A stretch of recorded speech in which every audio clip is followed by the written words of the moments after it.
también acabamos de leer las Escrituras en el libro de San Marcos, el capítulo 9, los versículos 42 al 50. Esa es la lectura de la palabra del Señor hasta ahora. Nosotros somos una iglesia local, una congregación. Y esta iglesia local, esta congregación, tiene por finalidad aprender el Evangelio de nuestro Señor Jesucristo y compartirlo con aquellos que no le conocen. Dentro de lo que tenemos como misión existe lo que es el discipulado. Y el discipulado, justamente, valga la redundancia, nace justamente de esa palabra que las Escrituras emplearon originalmente con los discípulos de Jesús. Ellos fueron discípulos. Y lo que hemos estado compartiendo en este libro, escrito por Marcos, es una de las muchas cosas, pero es la relación que Jesús siempre buscó tener con estos discípulos, estos 12 discípulos. Y en algunas ocasiones los expuso ante la comunidad para que junto con la comunidad pudieran ver cómo Jesús iba desarrollando su ministerio y las enseñanzas y los hechos, los milagros, las sanidades que él iba realizando, autenticaban que él era el Cristo, el Mesías, el Hijo de Dios, el Hijo del Hombre, que había venido con la misión de salvar al hombre de sus pecados. Es un discipulado el que él está haciendo. De hecho, los pasajes que ahora nos hemos concentrado, Jesús se ha retirado de la multitud, se ha retirado de la muchedumbre y ha querido compartir justamente con sus discípulos las enseñanzas que él quiere compartir con ellos de manera particular, porque se acerca el momento, el tiempo en que es inevitable el sufrimiento de Jesucristo por medio de la crucifixión. Él va a ser crucificado, Él va a ser muerto y por lo tanto quiere preparar a sus discípulos en esta realidad a la cual ellos todavía no lo tienen muy claro, realidad a la cual ellos tampoco quieren exponerse, porque tienen ideas acerca de cuál es la misión de Jesucristo. Y por lo tanto Jesús discipula, quiere enseñarles acerca del Evangelio, acerca del reino de Dios.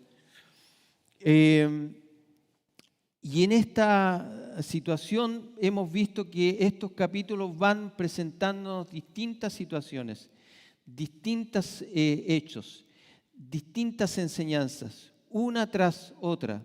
Posiblemente algunas nosotros pudiésemos interpretar como que no tienen conexión. La predicación del domingo pasado, en el relato, en la conversación que Jesús tiene, no ha terminado. Es una conversación que sigue de largo, simplemente nosotros la diseccionamos para un mejor entendimiento. Y en estas cosas que Jesús les ha enseñado, hay algunas que también tienen que ver con la enseñanza nuestra, con el discipulado nuestro. Nosotros hemos comenzado un discipulado. Y el énfasis de este discipulado es justamente cómo entendemos y llegamos a comprender que somos parte de una iglesia local y que el reino de Dios y que el Evangelio se desarrolla en medio de una iglesia local. No somos lobos solitarios. Debemos congregarnos, debemos pertenecer a una comunidad. Pero esa comunidad no es exclusiva, no es la única.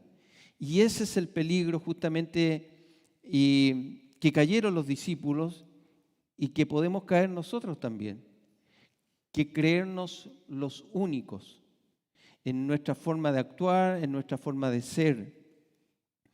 Y todo aquel que no se parece a nosotros, lo criticamos, lo anulamos, lo descartamos.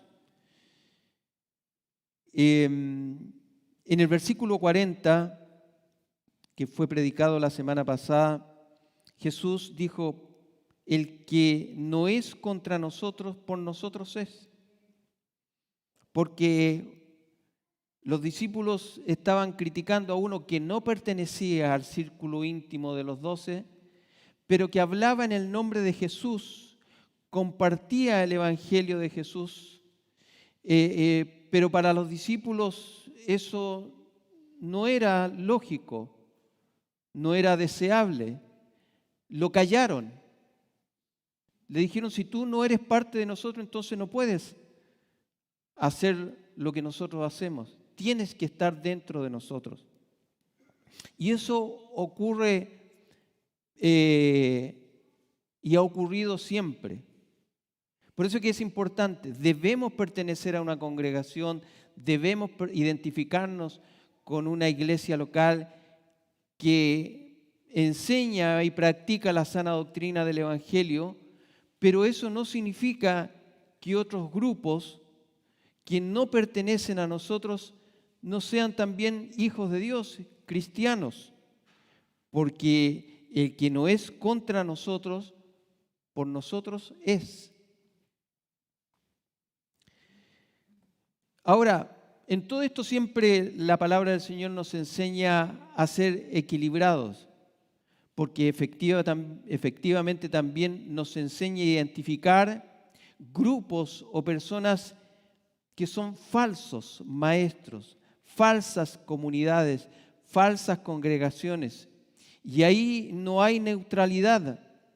Nosotros debemos identificarlos y en algunos casos debemos denunciarlos, porque la Escritura justamente nos enseña a través de Jesús, a través de los apóstoles, a través del apóstol Pablo, que cuando habían falsos maestros, falsos enseñadores, falsas comunidades, había que denunciarlos y nosotros no debemos compartir con ellos, no debemos involucrarnos con ellos. Pero este no era el caso. Era alguien que estaba compartiendo las enseñanzas de Jesús, estaba mostrando que el camino hacia la vida eterna era a través y solo a través de Jesús. Si no estamos contra Él, estamos con Él. Y aquí la enseñanza que es peligroso hacerse la idea que nuestra comunión es la única correcta y la única que Dios bendice y usa, ¿cierto?, a diferencia de otros. A veces sin darnos cuenta caemos en el error de que porque otra comunidad, dentro de lo que la Escritura nos enseña como verdadera adoración, verdadera vida cristiana, y en ese amplio aspecto, por eso que las Escrituras no nos enseñan, salvo ciertos principios que debemos rescatar, no nos dice el horario, el vestuario de alguna manera, nos enseña ciertos principios, pero deja abierto la forma de adorar, de cómo orar, de cómo cantar. Detrás de eso siempre hay principios, pero no nos dice en qué horario ni en qué día, salvo el día domingo, ¿cierto? Y la forma que debemos leer la palabra del Señor. Hay iglesias que cuando leen la palabra se levantan como un acto de reconocimiento, de respeto. Nosotros lo hacemos sentados. Otros oran parados. Otros tienen instrumentos de cuerda. Otros tienen instrumentos electrónicos. Eso no determina si una iglesia es verdadera o no. Lo que determina si una iglesia es verdadera es si predica y enseña y vive el Evangelio. Eso es lo determinante. Y si alguien justamente celebra sus cultos de manera distinta que nosotros, pero justamente en ese punto comparte el Evangelio, vive el Evangelio, enseña el Evangelio, entonces no están contra nosotros, sino que están a favor nuestro. La conversación de Jesús con sus discípulos, dijimos que ha sido privada hasta ahora, no ha terminado, no ha finalizado. Sigue esta conversación. Posiblemente todo este capítulo que nosotros hemos leído y que tiene justamente ese hecho en particular de estar Jesús a solas con sus discípulos, fue en una mañana completa, en una tarde completa, en un día completo, no lo sabemos. Y pareciera que Jesús va pasando de un tema a otro, como que son muchos los temas que necesita compartir, de enseñarles. Jesús debe corregir varias percepciones que los discípulos tienen respecto de Jesús, de Él mismo y de lo que es su misión. Estos discípulos han sido llamados por el Señor y tienen que ser testigos de Él. Y por lo tanto, todas esas percepciones equivocadas deben ser cambiadas, deben ser corregidas. Ahora, siempre hemos dicho, y lo reiteramos, los discípulos no son distintos a nosotros, porque también nosotros tenemos visiones, percepciones posiblemente equivocadas de lo que es el Evangelio. Y esas percepciones equivocadas de lo que es el Evangelio, de lo que es seguir a Jesucristo, de lo que es ser un discípulo de Jesús, puede deberse a ideas que nosotros tenemos, a enseñanzas que hemos escuchado. De ahí que, por ejemplo, nosotros siempre estamos criticando lo que se conoce en el mundo de la fe como el Evangelio de la prosperidad. ¿Por qué le llamamos el Evangelio de la prosperidad?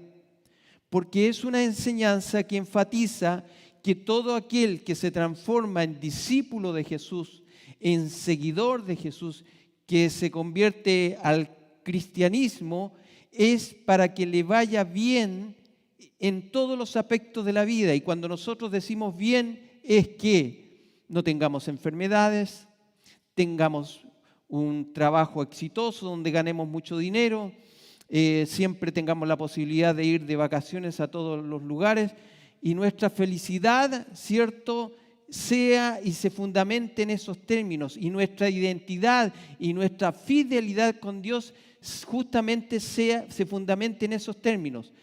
Soy un hijo de Dios, Dios me ama porque me va bien en todos los aspectos de la vida. Y a eso le llamamos el Evangelio de la prosperidad. Pero eso es falso. Eso es falso. Pedro le dijo, quita, Jesús, de tu cabeza la idea de que tienes que morir. Eso no es lo que nosotros esperamos del Mesías. Pero Jesús le dijo duramente, sal, aléjate de mí, Satanás. Porque toda enseñanza que se aleja de la verdad del Evangelio es una enseñanza demoníaca, satánica, en su origen, en su fin.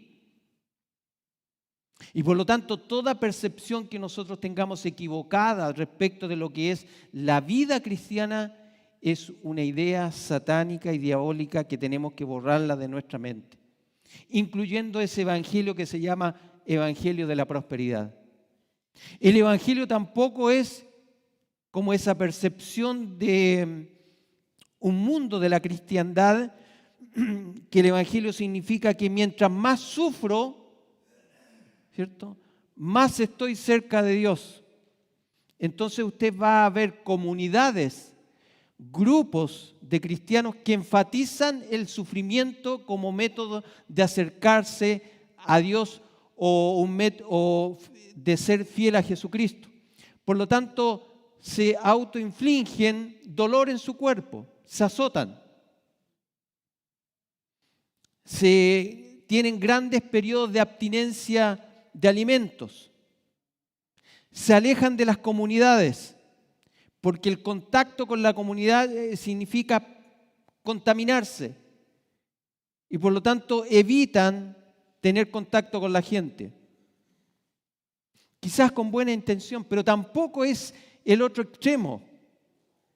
El cristianismo se vive con una vida normal y corriente, dentro de lo que el Señor nos permite, tener contacto con la gente y no necesariamente provocarnos sufrimiento. ¿Usted ha visto en Semana Santa algunos grupos religiosos que se crucifican? ¿Cierto? Y esa es una manera extrema de una visión del cristianismo, totalmente equivocada, porque no es la abundancia ni el sufrimiento necesariamente como el fundamento, como el fin que nos acerca a llevar una vida cristiana. Lo que nos acerca a vivir una vida cristiana es a depender de Jesucristo y a vivir esa vida con todo lo que la vida tiene, enfermedades a veces, dolores, alegrías, abundancias y tristeza. Siempre el cristiano debe, frente a distintas situaciones, comportarse y vivir como Cristo quiere que nos comportemos. Vendrán tiempos de dolor y sufrimiento y ahí tendremos que ser hijos de Dios que dependemos de Cristo para vivir esos tiempos de prueba. Entonces hay visiones, hay maneras que los discípulos tenían y que debían ser cambiadas. Esas percepciones, muchas o pocas, a veces equivocadas, que tenemos respecto a vivir la vida cristiana, también las tenemos nosotros. Y por lo tanto hoy día nosotros somos los discípulos de Jesucristo y Él se acerca a nosotros en un momento de conversación privada a través de su palabra, mediante su Espíritu Santo, que nos enseña cómo debemos esperar que debe ser nuestra vida. Ahora, la buena noticia en todo esto es que el Señor sigue empeñado en enseñarnos. Él no va a abandonar su tarea. Él no dejó a sus discípulos abandonados. A pesar de sus ideas equivocadas, Él se empeñó en enseñarles, en mostrarles el camino. Y con nosotros hará también lo mismo. No nos va a abandonar. No nos llamó para dejarnos. Lo que Él comenzó, lo va a terminar. Esa es la buena noticia. Por esto el Señor prosigue ahora con una gran advertencia a sus discípulos, que son la lectura que hemos hecho. Y esta advertencia nosotros no la podemos subestimar, no la podemos mirar en menos, sino al contrario, debemos observarla con diligencia, porque no la dijo un discípulo, la dijo Jesús. Son palabras de Jesús. Es una advertencia que nos debe llevar a la reflexión y que va a titular el mensaje nuestro. Cuídate de hacer caer a otros y a ti. Eso es lo que vamos a ver nosotros hoy. Debemos cuidarnos de hacer tropezar, de hacer caer a estos que Jesús los identifica como pequeñitos, como niños. Puede ser literal o puede ser metafórico. Pero también nos dice que debemos cuidarnos de nosotros mismos, porque el gran peligro no está en los otros, sino que está en nosotros. Y que cuando nosotros hacemos eso, en tercer lugar, aunque vivamos tiempos difíciles, como los van a tener que vivir los discípulos más adelante, Él nos va a cuidar en medio de la prueba. Vemos entonces en primer lugar que debemos cuidarnos de hacer caer a otros. Dice, cualquiera que haga tropezar, caer, significa hacer que peque alguien deliberadamente. que nosotros somos el instrumento, el medio para alguien que no quería pecar, que no tenía en su mente caer, tropezar en su vida cristiana, en su vida de fe, con nuestras acciones, con nuestra forma de actuar, vamos a provocar esa caída, ese tropiezo, esa actitud, esa acción pecaminosa en este pequeñito. Y cuando Jesús se refiere a estos pequeñitos o a estos niños, son aquellos posiblemente que están iniciándose en la vida cristiana, o aquellos que no tienen dentro de la comunidad una gran influencia, que nosotros los miramos como que de esa persona en particular no nos genera ningún provecho. Porque los niños para nosotros de alguna manera son así, ¿cierto? No influencian nuestras decisiones. Y lo que nosotros hacemos con un niño tampoco de ellos sacamos alguna recompensa. A diferencia de un adulto, que cuando nosotros hacemos una acción con un adulto, posiblemente tengamos como resultado una recompensa. Nos dé las gracias, nos diga en público lo bueno que somos nosotros, o tengamos algo de beneficio en términos monetarios por la acción, pero de un niño nunca. De un niño nunca. Porque justamente están en una edad que no tienen poder para influenciar. De hecho, los niños no están acá. ¿Dónde están ahora? Están al lado. Y bastó que nosotros le dijéramos que se fueran para allá.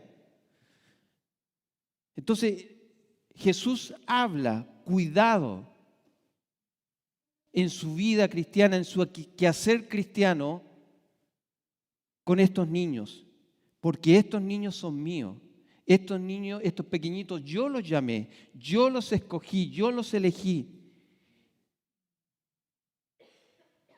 Que creen en mí, fíjense, estos pequeñitos creen en mí. Son hijos de Dios. Y aquí es donde viene la sentencia, la advertencia, y una advertencia dura. Dice, mejor, si tú tienes esa actitud, mejor te fuera que te atases o te atasen una piedra de molino al cuello y te arrojasen al mar. En la antigüedad, ustedes saben que para moler el grano lo hacían mediante piedras, ¿cierto? Presionando la piedra contra otra piedra. Y también existían a escala mayor estos molinos de piedra con una rueda de piedra que iba girando, iban echando el grano y la piedra giraba y molía el grano. Pero eran unas piedras inmensas. Y estas piedras no las movía una persona, sino que las movían animales, especialmente burros. Esa es a la que Jesús se refiere.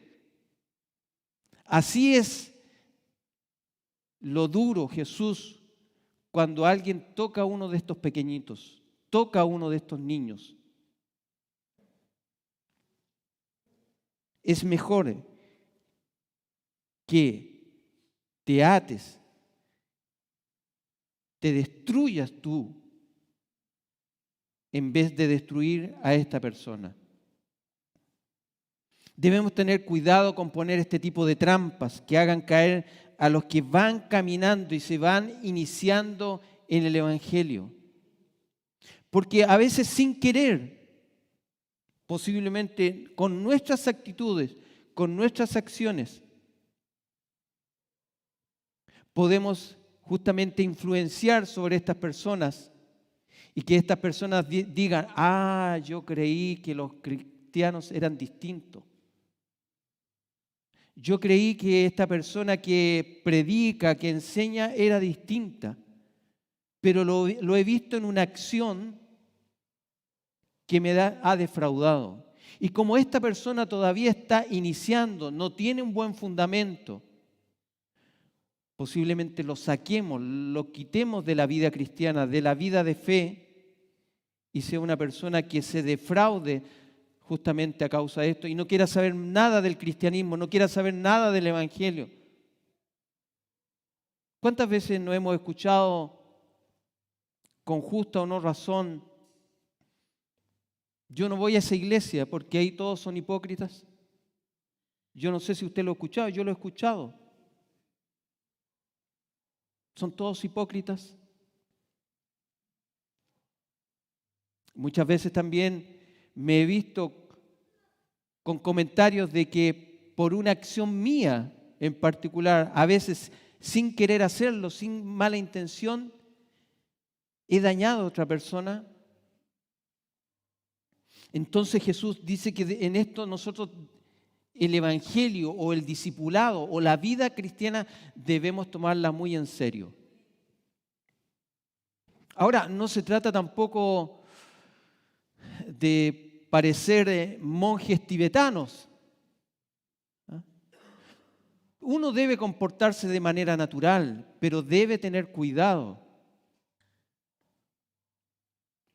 porque no sabemos justamente. Y aquí cuando hablamos es de hacer caer en pecado a una persona, en una acción pecaminosa, por nuestro propio pecado, por nuestra acción pecaminosa.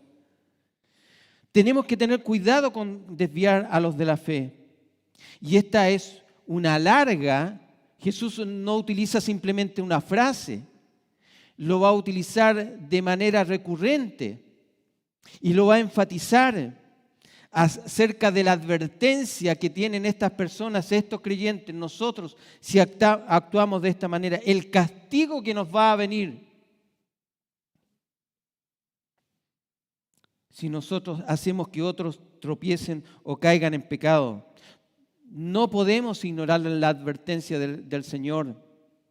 A cualquiera que haga tropezar a sus pequeñitos, a sus hijos, a los que Él ha llamado, le conviene más la muerte física que causar tropiezo a los pequeñitos de Cristo.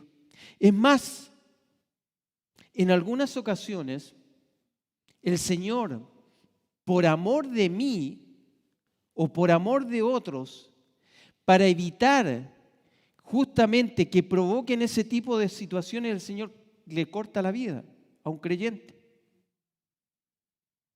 Le corta la vida, lo llama. Y muchas veces nosotros decimos, bueno, ¿y esta persona por qué el Señor lo llamó? Eso no lo vamos a saber. Pero en ese misterio Dios también, en su soberanía, muchas veces a una persona que podía haber vivido más por amor a Él y por amor al otro, a ese pequeñito, le corta la vida. Lo llama antes a su presencia. Y lo llama porque justamente el Señor se toma en serio este tipo de situaciones, este tipo de advertencias. En 3 oportunidades, en los versos siguientes, el Señor advierte acerca de que esta acción lo que nos puede llevar potencialmente es al castigo eterno, al infierno. Si usted lee los versículos impares, el 43, el 45 y el 47, el Señor advierte acerca de esto. Muchos ignoramos hoy este tipo de enseñanza. Por eso le hablaba acerca del evangelio de la prosperidad. Porque en ese tipo de evangelio estas cosas no están. No están.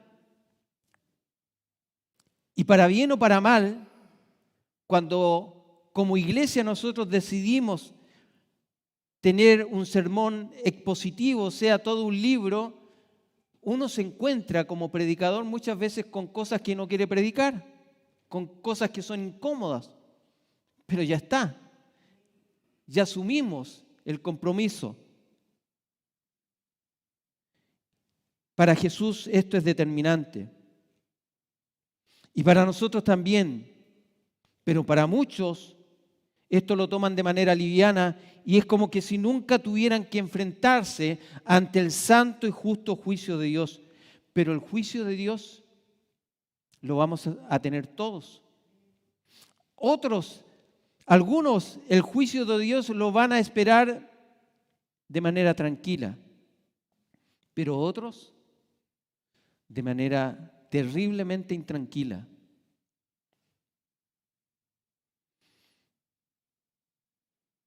¿Cuál es la crítica que nosotros tenemos respecto de autoridades, ya sea jueces, políticos, empresarios? Que no hay justicia. Siempre el reclamo es, son corruptos, no aplican la justicia, son parciales. Bueno, le tengo una noticia. Dios es distinto. A Él no se le puede acusar de injusto. Él va a aplicar su justicia. Él sí o sí va a llegar un día en que esa justicia va a ser vista por toda la humanidad. Y todas aquellas acusaciones que nosotros hicimos acerca de que Dios es injusto con nosotros, un día Dios va a actuar con justicia.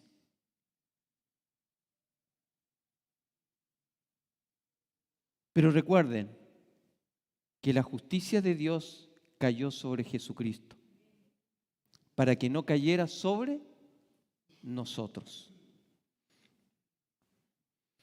Entonces, el Señor en esto nos quiere enseñar a que nos examinemos. Porque no porque seamos hijos de Dios o seamos creyentes, estamos exentos del examen diario que debemos hacernos. No lo deja fuera.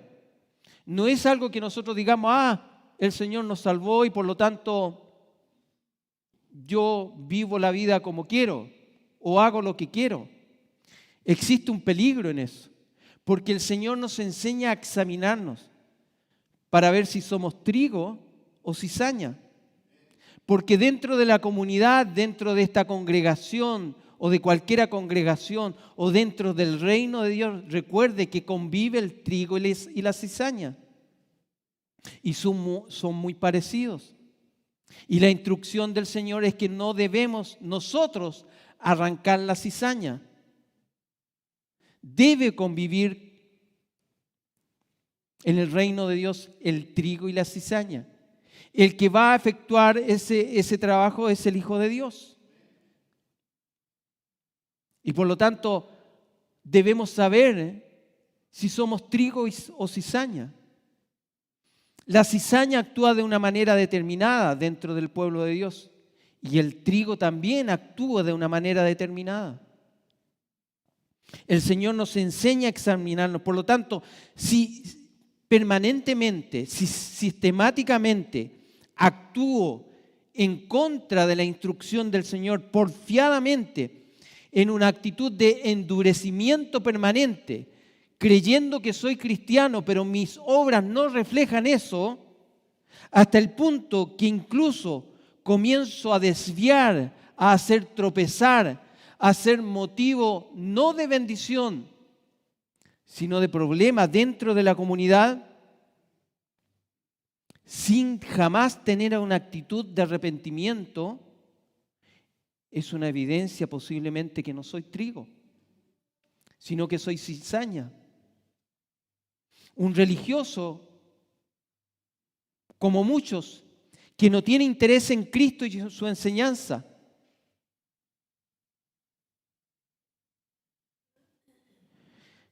En segundo lugar, Jesús nos dice que tenemos que tener cuidado de ser piedra de tropiezo, de caída a otros, pero también nos dice, cuídate de ti mismo. ¿Y qué nos dice? Si tu mano te fuere ocasión de caer, córtala, así de radical. Si tus pies o tu pie te fuere ocasión de caer nuevamente, caer significa pecado. una acción pecaminosa,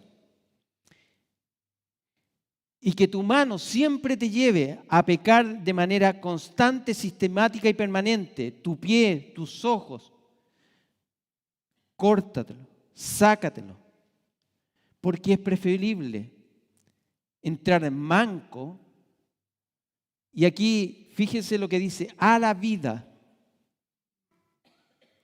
A la vida. Es mejor entrar sin un brazo a la vida.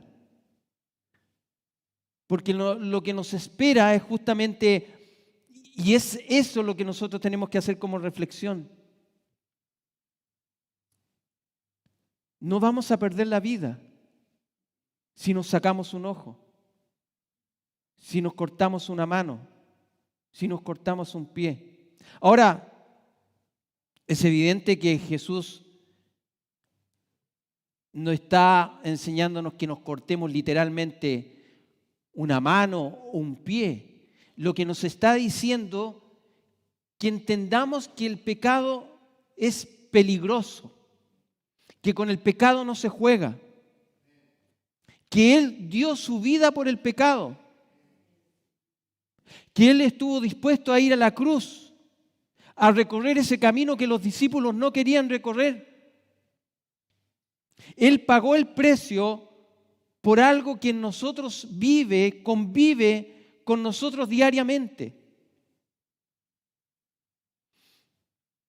Por algo que nosotros debemos entender que nuestra naturaleza pecaminosa no tiene remedio. Y por lo tanto nosotros debemos ser radicales en eso. Él dice, hacer morir las obras de la carne. Siempre es matar, siempre es destruir. Estamos en una guerra. Y esa es la idea que debemos tener nosotros. Si tu pie te fuera ocasión de caer, córtalo, porque mejor te es entrar a la vida cojo que teniendo 2 pies ser echado en el infierno, al fuego que no puede ser apagado. Y aquí la idea de infierno, nosotros podemos tener muchas ideas, pero las palabras son de Jesús y no son interpretables. La realidad, el infierno, nuevamente una redundancia, es una realidad de la cual muchos no van a escapar. Literalmente. Y por lo tanto nosotros debemos tener cuidado de nosotros mismos, porque lo que Cristo hizo en el Calvario en la cruz con nosotros, con nuestro pecado, fue que borró, quitó la condenación que sobre nosotros había, quitó el poder del pecado que sobre nosotros había, pero el pecado todavía está.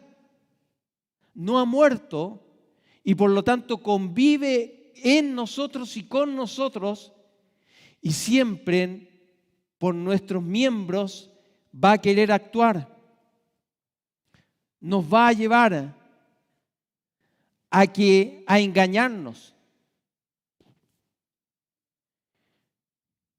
¿Qué es lo que hizo Satanás en el huerto del Edén? No puso en Eva y Adán un deseo por algo que era contrario a la voluntad de Dios como deseable. Y eso es lo que el pecado hace en nosotros, nos engaña.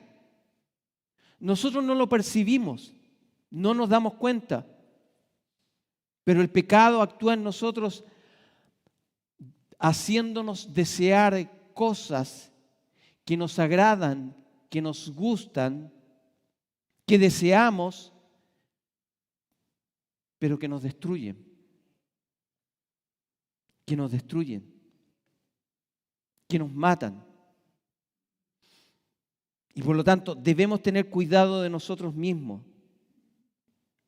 Es posible que nosotros, el pecado que está en nosotros, nos quiera engañar. Es posible que otros nos quieran engañar. Pero tenemos la palabra de Dios para no consentir tal engaño, para no dejarnos desviar del camino señalado.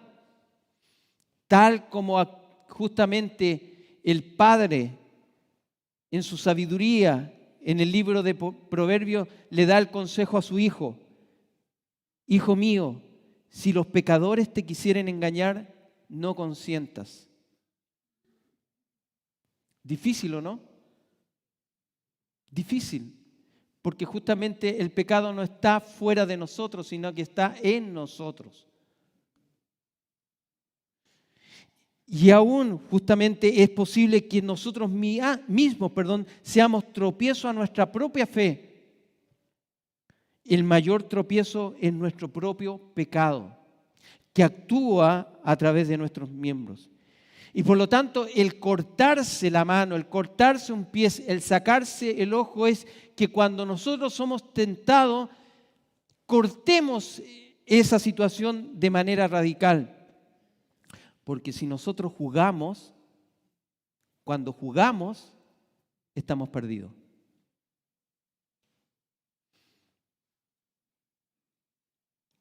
Y ejemplos hay muchos. Ejemplos de hombres y mujeres muy conocidos, muy famosos, que justamente por jugar con el pecado, ¿cierto?, cayeron, y no solamente cayeron ellos, sino que destruyeron toda una comunidad. Por eso que nosotros debemos ser tan cuidadosos en eso. Para construir cuesta, difícil. Cuesta que llegue una persona, un creyente nuevo. Cuesta formarlo, cuesta que crezca. Pero para que se vaya, es facilísimo. Es facilísimo. Y en esto hay ejemplos. El dinero, pecados de tipo sexual, y cuántas cosas que podríamos dar como ejemplo. Por eso que el Señor con sus discípulos fue de esta manera. Es un fuego que no se va a acabar.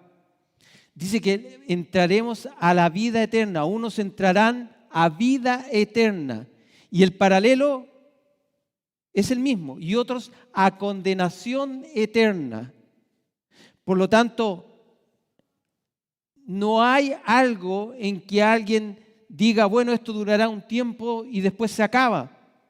Yo vivo mi vida como la quiero, hago lo que quiero, no le doy cuenta a nadie, porque después de muerto, si me toca sufrir, en algún momento eso se va a acabar. Pero las palabras de Jesús son determinantes. Unos para vida eterna y otros para condenación eterna.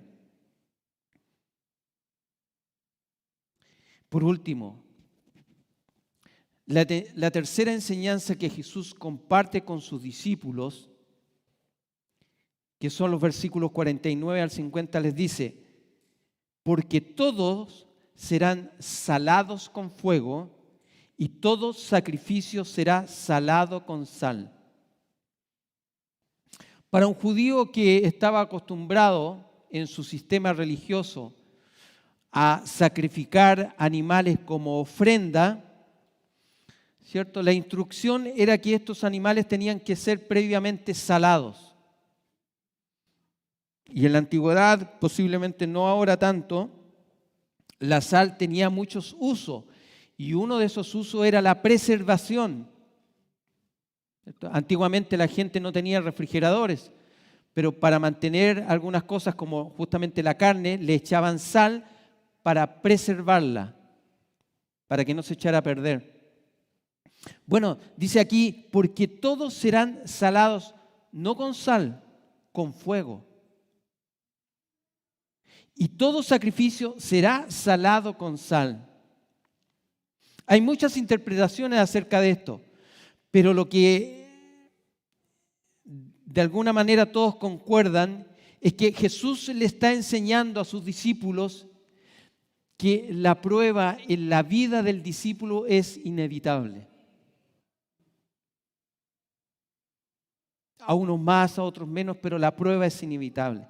El fuego es prueba. El Hijo de Dios tiene que pasar por el fuego, tiene que pasar por la prueba. ¿Cómo el cristiano se preserva, se mantiene?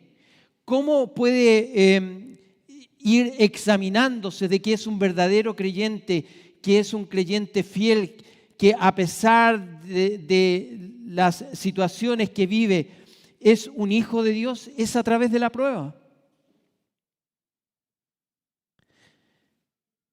Y el discípulo, el verdadero hijo de Dios, estos discípulos que estaban con Jesús, debían entender que iba a llegar el tiempo de la prueba.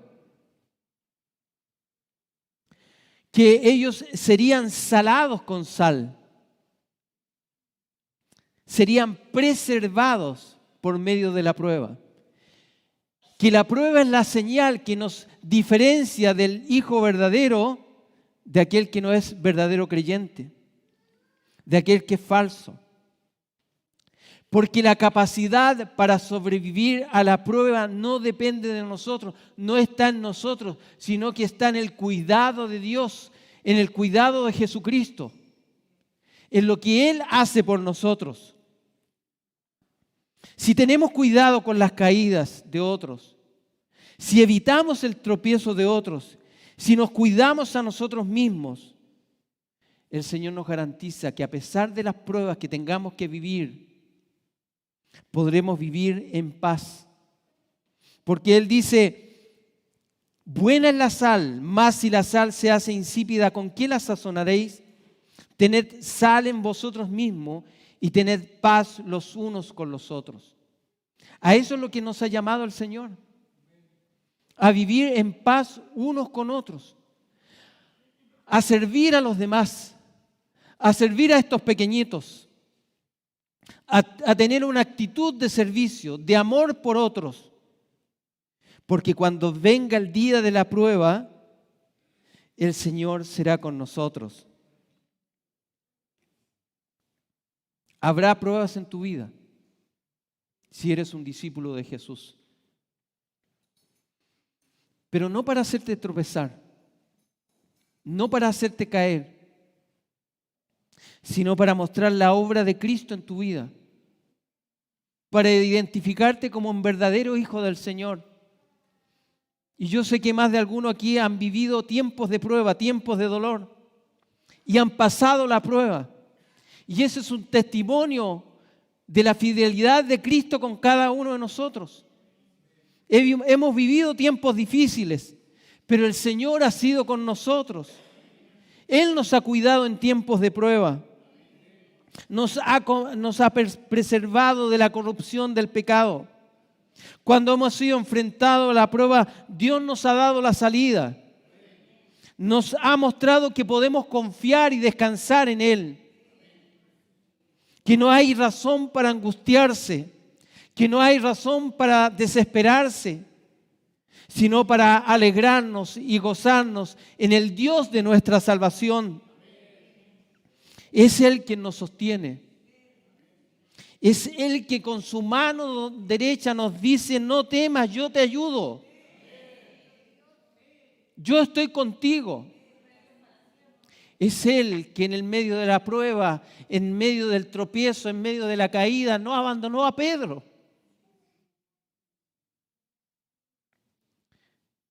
Jesús le dijo a Pedro, Satanás me ha pedido para zarandearte,